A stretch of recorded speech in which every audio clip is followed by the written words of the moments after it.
Hello dear friends, my name is doctor Ayesha. उम्मीद है आप सब खैरियत से होंगे। आज मैं यहाँ पर बहुत इंपॉर्टेंट बात करूँगी कि दौरान हमल कितनी खजूरें एक पेशेंट नॉर्मली ले सकती है।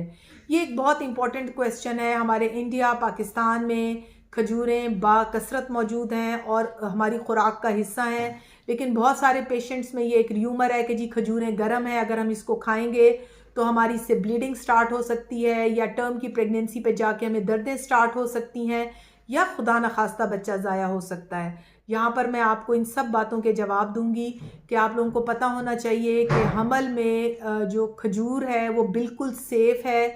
जो खजूरें हैं इसमें बहुत बड़ी मिकदार आयरन की है, फॉलेट है, इसमें मैग्नीशियम है, पोटेशियम है, विटामिन के है। इवन इसमें बहुत सारे वो मिनरल्स शामिल हैं जो कि दूसरे इवन ड्राई फ्रूट्स में नहीं है।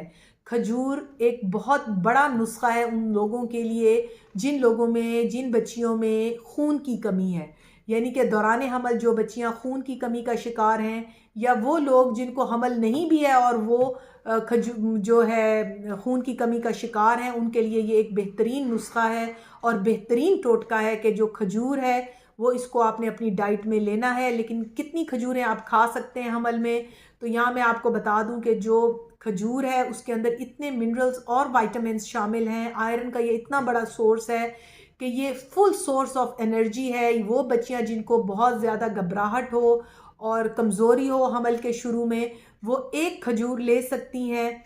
इवन अगर उनको ज़्यादा कमज़ोरी वगैरह तो वो 2 से 3 खजूरें ले सकती हैं विद मिल्क। आपने जब भी खजूर हमल में लेनी है, आप जहन में रखेंगे ये आपने दूध के साथ लेनी है।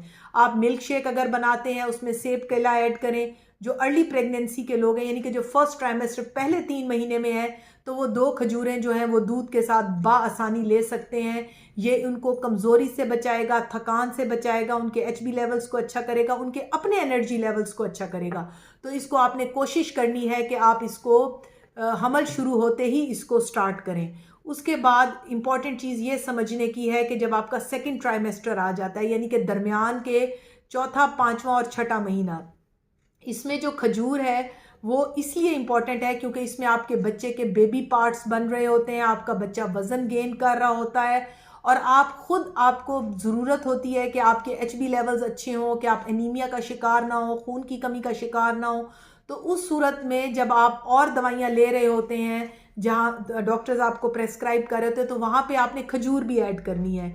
यहाँ पर आपने खजूर जो है वो आप 4 से 5 खजूर भी ले सकते हैं, लेकिन इसके साथ आपने ड्राई फ्रूट्स ऐड करने हैं। जो ड्राई फ्रूट हैं वो आपने किस तरह से ऐड करने हैं, आपने 2 से 3 बादाम लेने हैं, 2 से 3 पिस्ता लेने हैं, या 2 से 3 जो है अखरोट लेने हैं, लेकिन उस पर नमक ना लगाओ, वो सिंपल फॉर्म में हो, यानी कि बग़ैर किसी नमक के। तो फिर उसको आप जो है वो दूध के साथ और खजूर के साथ आप लें। यह आपके एनर्जी लेवल्स को भी बेहतर करेगा, यह आपके बच्चे को ग्रो करने में भी हेल्प करेगा, और ये आपकी अपनी ताकत को भी बहाल रखेगा। यहाँ पर मैं आपको बताना चाहती हूँ कि बहुत सारी बच्चियाँ दौरान हमल कब्ज़ का शिकार हो जाती हैं, यानी कि उनको इतनी ज़्यादा कॉन्स्टिपेशन होती है कि बाज़ औक़ात तो हमसे आके दवाइयाँ लिखवा रही होती हैं। और मैं ऐसी बच्चियों को हमेशा गाइड करती हूँ कि आप लोगों ने खजूर का इस्तेमाल करना है। खजूर में फ़ाइबर बहुत ज़्यादा है, यानी कि ये कब्ज़ कुशा भी है। और बहुत सारे लोग मुझे जो सुन रहे हैं इस वक्त, मैं उन सब बच्चियों को और लोगों को कहना चाहती हूँ कि आप लोग इसको ज़रूर अपनी खुराक का हिस्सा बनाएं, क्योंकि इसमें फ़ाइबर है। ये दौरान हमल नेचुरली आपकी कब्ज़ को खोलने में हेल्प करता है। तो अगर वो बच्चियां जिनको बहुत ज़्यादा कब्ज़ हो, तो वो 2 खजूरें 1 गिलास दूध के साथ रोज़ाना रात को नीम गर्म दूध के साथ आप सोते हुए ज़रूर लें। तो सुबह के टाइम जब भी आप उठेंगे तो आपको एटलीस्ट जो है ना कब्ज़ के आप शिकार नहीं होंगे। उसके बाद आ जाता है लास्ट ट्राइमेस्टर, यानी कि 7वां, 8वां और 9वां महीना। ये वो टाइम है जिसमें आपका बेबी मैक्सिमम वेट गेन करता है। इसमें बहुत सारी मदर्स जो हैं ओवर वेट हुई हुई होती हैं, उनका वज़न अपना बढ़ चुका होता है बॉडी का, उनमें बहुत ज़्यादा नकाहत, कमज़ोरी की शिकायत होती है कि हम उठ नहीं सकते, हम करवट नहीं बदल सकते, हमारे लिए उठना बैठना महाल है।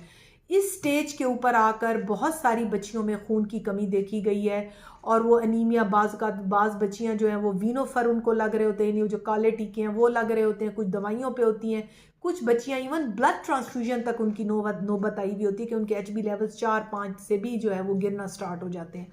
तो यहाँ पर मैं उन तमाम बच्चियों को कहना चाहती हूँ कि जिनके लास्ट ट्राइमेस्टर हैं, आप लोग खजूर ज़रूर इस्तेमाल करें।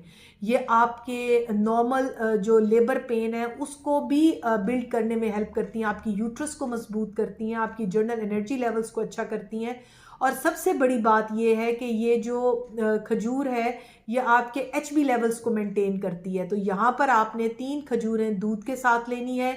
अगर ये गर्मी का मौसम है तो फिर आपने ये ठंडे दूध के साथ लेनी है, और अगर ये सर्दी का मौसम है जैसे आजकल विंटर स्टार्ट हुई है तो इसको आपने नीम गर्म दूध के साथ लेना है। याद रखें कि जब भी आपने लास्ट ट्राइमेस्टर में आके खजूर और दूध लेना है तो ये आपने अर्ली मॉर्निंग में लेना है, यानी कि सुबह के टाइम पे लेना है, ताकि आपका पूरा दिन जो है वो अच्छा गुजरे।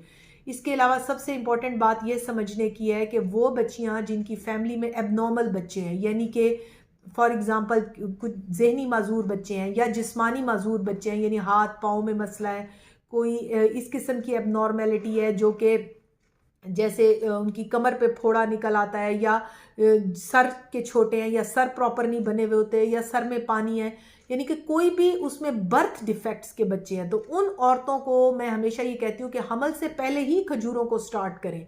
ये आपके जो जीन्स या क्रोमोसोमल जो है एबनॉर्मेलिटीज़ उनको बेहतर करती है। तो वो बच्चियां जो मुझे सुन रही हैं इस वक्त, जिनकी फैमिली में एबनॉर्मल बच्चे हैं या जिनकी के पास इस तरह से बच्चे हैं, वो हमल से पहले इसको स्टार्ट करें, और फर्स्ट ट्राइमेस्टर से लेके लास्ट ट्राइमेस्टर तक, यानी कि पहले महीने हमल से लेके आखिरी महीने हमल तक खजूर का इस्तेमाल करें। और इन खजूरों की तादाद जो है वो 2 से 3, मैक्सिमम आप 5 तक रखें, इससे ज़्यादा आप एक्सीड ना करें। और इसको जब भी लेना है दूध के साथ लेना है, और विद 1 या 2 ड्राई फ्रूट्स आपने लेना। अब इतना ज़्यादा उसमें ड्राई फ्रूट ना हो कि आप और जो है ब्लड प्रेशर आप लोगों का हाई होने लगे। लेकिन खजूर कुछ मरीज़ों में मना भी है, जैसे फॉर एग्ज़ाम्पल वो मदर्स जिनके शुगर लेवल्स आए हैं, यानी कि वो माएँ जिनको शुगर की बीमारी है, या वो माएँ जिनको सिर्फ दौरान हमल शुगर होती है और बाद में ठीक हो जाती है, वो अगर खजूर का इस्तेमाल करेंगी तो वो 1 खजूर से ज़्यादा बिल्कुल नहीं लेंगी, और वो भी डॉक्टर की एडवाइस से लेंगी और अपने शुगर लेवल्स को चेक करके लेंगी। सो डियर लेडीज़ जो मुझे सुन रही हैं, यहाँ पर मैं आपको दोबारा से गाइड कर दूँ कि आप लोगों ने खजूर का इस्तेमाल करना है। 2 से 3 खजूरें आप ऑन द सेफ साइड ले सकती हैं, डॉक्टर से पूछे बगैर भी ले सकती हैं। और आपने जब भी इसको लेना है आपने डेली लेना है, ताकि आप में खून की कमी ना हो, कमज़ोरी ना हो, थकान ना हो और कब्ज़ ना हो। ये आपको ओवरऑल हेल्प आउट करेगी कि आपको जो है आपके जो जर्नल कंडीशन है वो भी अच्छी रहे और आपका बच्चा भी अच्छा रहे। सो इस चैनल की तवसत से मैं यही कहना चाहती हूँ कि आप खजूर को अपनी खुराक का हिस्सा बनाएं। ये आपके HB लेवल्स को भी मेंटेन करेगी और आपको भी ये बेहतर नुमाया आपको हेल्प करेगी आपके तमाम प्रॉब्लम्स को सॉल्व करने में। Thank you very much.